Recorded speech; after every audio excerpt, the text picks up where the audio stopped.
welcome back. The topic for today is having responsibilities without the title, pay, or position.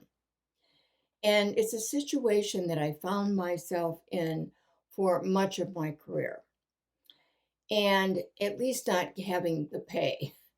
Um, and I often wondered why this was the case.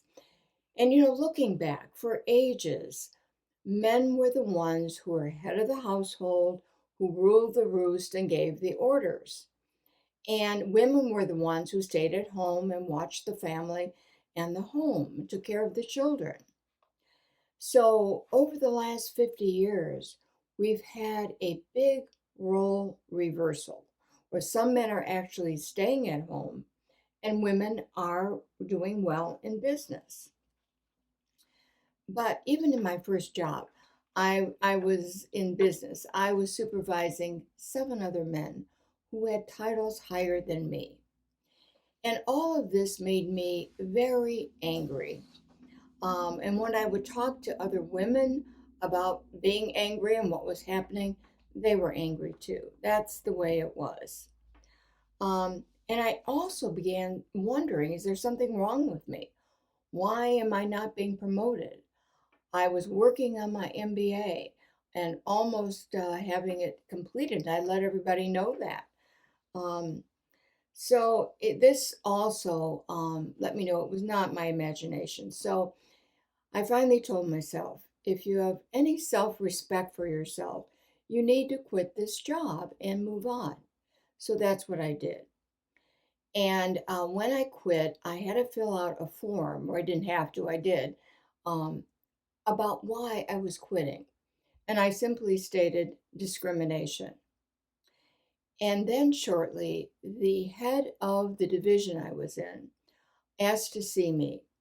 And he sat down, took his time. This was a wonderful man. I had talked to him on several occasions, partially, because I was one of the few women in the firm. And he said, I want to make a proposal to you. And I'm going to write all this down just in case I'm hit by a train. We're going to immediately make you a manager. And, I had already been doing design and supervising, programmers and so on. He said, so we're going to immediately make you a manager. And then I'm going to lay out over the next 2 years pay raises. And I know you will earn them. And, I was so surprised and flattered. And I thought about it just for a few minutes. And I finally said, I think too much has happened. I think I need to move on and get over some of my angry feelings. And that's what I did. And on my last day of work, I was carrying a box of my personal belongings to an elevator. And all of a sudden, this crowd of men stood up, followed me to the elevator, and started clapping and cheering. And many of these men I had worked with for many years. And it was just made me feel so good. They knew what I had been through.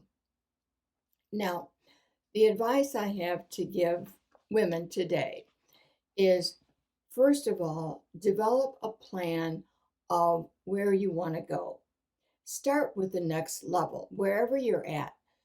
Lay out a plan to get to the next level and talk to members, your colleagues, supervisors, bosses, HR, and ask them, what do you need to do? Is it training? Is it education? Is it experience? So lay out that plan and follow it the best you can. And then go to some of these same people you talk to and ask them how you're doing. Am I on track to meet my goals? And listen to their advice. Um, and if at the end of the day, you're still not being promoted to the position you think you should be, then it's time to go to HR or another organization and start talking about, are you being discriminated against? And even some companies now, they have organizations for employee retention and employee satisfaction. So it's just a totally different world. But still, you have to do the work and you have to listen to feedback and make changes. Now, another thing I did when I interviewed for my next job, my new company, I made it very clear that I expected to be promoted to a manager soon if I did a good job, because I was hired as what was called a team leader at the time. Now, for the questions for this video.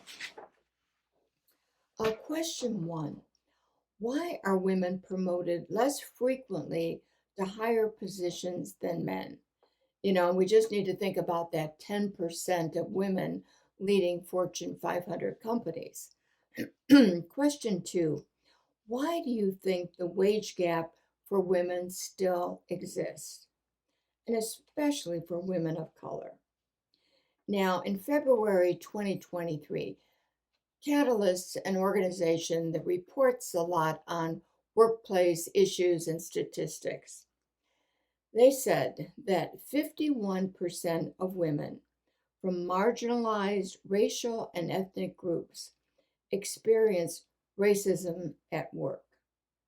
So, especially women of color, it is so important to have a plan, to get support, and follow that plan.